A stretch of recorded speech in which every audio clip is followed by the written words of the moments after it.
keď hovoríme o 60. rokoch, tak si treba uvedomiť, že tá slovenská kinematografia vlastne prvý hraný film mala koncom 40. rokov. Že potom sa nakrúcali 2, 3, 4 hrané filmy, potom 5, potom 6, potom 7.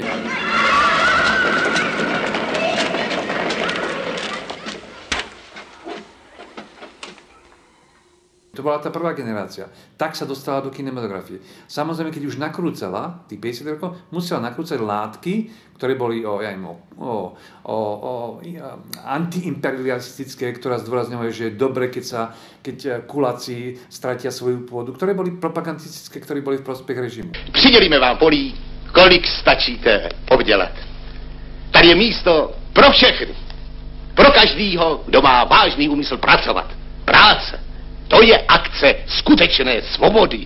A po tejto generácii prišla generácia, ktorá mala za sebou školu. To boli absolventi FAMu. To bol Uher, to bol Solá, to boli ďalší, to bol Somoláni, ktorí už prešli školením a dostali sa do praxe. Tam bol ten rozdiel voči tej generácii, bola škola. A druhá vec bolo to, že oni, aby mohli robiť hrané filmy, museli prejsť obdobím praxe v krátkom filme. Prešli krátkým filmom a až potom dostali v 62., 4., 5. dostali možnosť robiť debuty a potom ďalej nakrúcať. Počkajte, musím dokončiť Hitlera. Vykav si sa na Hitlera. Toto nám teraz horí. Chlapci, poďme na front. Poďme. Čo som vlastne? Umelec alebo špeditér? A potom na konci 60. rokov došlo k tej zmene, že už keď prišla do generácie ako Jakubisko, Hanák, Haveta, s výnimkou vlastne Hanáka, ktorý urobil krátke filmy, Haveta a Jakubisko išli priamo do výroby takmer rovno zo školy, výroby hraného filmu. Tak to bolo, ako sa tam dostali. Naši rodičia sa medzi sebou povraždili. A my sme ostali siroty. To znamená, tá produkcia bola obrovská. Samozrejme sa tam nájdú mnohé slabšie veci, pretože tí tvorcovia boli prinútení chrliť. A viete, keď musíte robiť veľa, tak nie často sa to prejaví v kvalite. Ale medzi tým obrovským množstvom materiálov sa nájde neuveriteľné množstvo veľmi kvalitných vecí a diel.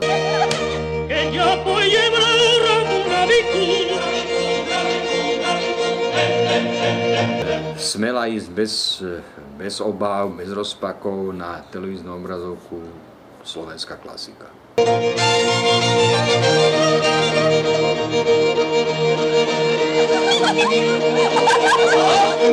A ďalšie také typy, ktoré boli, povedal by som, že až priam na úvodzovkách spoločenskú objednávku, to boli rôzne inscenácie alebo povedzme filmy typu 7. júl, jeden fragment zo života Vladimíra Iliča Lenina. Čiže tam treba rozlišovať niekoľko poloh, že čo sa mohlo dostať na obrazovku, čo sa muselo dostať na televíznu obrazovku a čo sa tam podarilo istým spôsobom prepašovať. Čo sa veríš? Nie doslova do písmena, že nejako tajne, ale existovali samozrejme tzv. Nazvem to povinné jazdy. To znamená, ak tvorcovia mali záľusk na nejakú skutočne dobrú tému a chceli ju spracovať, tak onto toho museli urobiť aj niečo poplatné režimu. No, tam ako základné stanovisko, cenzúra je zlá. Oni proste kontrolovali všetko. To znamená, látku, dali si prekladať scenáre, dali si prekladať v tom najhoršom období aj denné práce a schvaľovali to, či to môže byť alebo nemôže byť. Nebol len hotový film a oni povedali, môže byť alebo nemôže byť v kinách. Takže bolo mnoho stupňov tej kontroly, ale je fakt, že to, že tí umelci, myslím ako filmári, dokázali v tomto systéme obmedzení vytvoriť skvelé diela, je len v ich prospech. Ale toto nie je nikde nejako zaznamenané. Čiže preto hovorím na úvod, že mnohé veci jednoducho papierovo nie sú zaznamenané, i keď všeobecne sa o nich vedelo, pretože to prišlo ako takýmto befelom a bol pokoj v úvodzovkách. Nebolo by lepšie zabudnúť na kádrovníka predstavenú a vzdať sa tejto chvíli? to uvoľnenie tej politickej klímy celkové znamenalo samozrejme v prvom rade ani nie tak, povedal by som, slabšiu cenzúru v úvodzovkách. Ona fungovala, ona mala svoj administratívny beh zrejme stále rovnaký. Len už sa tak príliš nebazírovalo na slovíčkach, povedzme. Ja nemám kde inde ísť. Ani ostatné sestry. Neklám. Máš. Aj ku mne môžeš. Je pravda to, že ten mužský hrdina bol, ale by som povedal, že tie mužské postavy boli v popredí. Že keď si vezmem tých režisérov, ktorí boli dobrí, to znamená, keď si vezmem Uhra, keď si vezmem Solana, keď si vezmem Barabáša, keď si vezmem Holého, skutočne tie výrazné postavy, tie ústredné, to sú postavy mužské. Hej? Tak čo, chlapci? Držíme sa, držíme.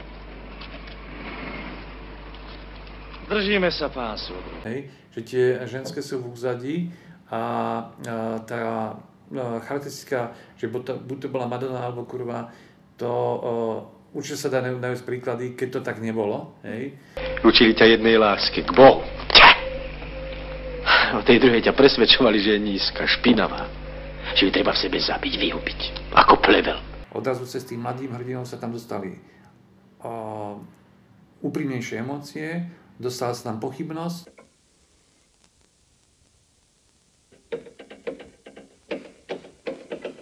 Ruky.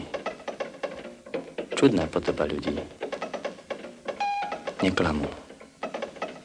Nevedia sa pretvarovať. Ani vtedy, keď píšu čiarku na skriňu.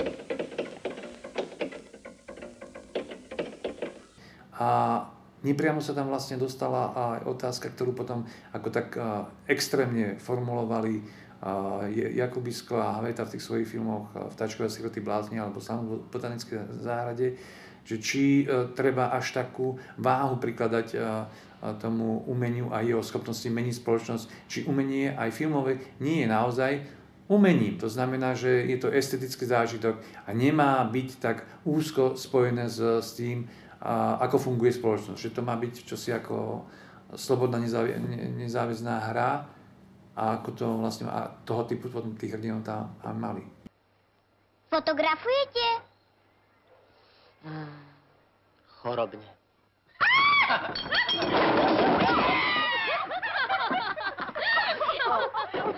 Si zoberte, čo sa stalo, tým nehovorím, že mi je nejak ľúto za bývalým režimom, Bože uchovaj. Ale všimnite si, čo sa stalo, porovnajte si po 90. roku, keď vlastne už neexistovali tieto mantinely. Takže odrazu to splňalo veľmi užitočnú funkciu realizácie ľudí, ktorí mali potenciál, schopnosti, ale nemali možnosti. Takže to, čo napríklad nerobí televízia po roku 89, lebo keby to robila slovenská televízia, tak buď financuje nejaké kina a filmy pre kina, alebo robí si vlastné televízne filmy, čo nerobí, na rozdiel od českej.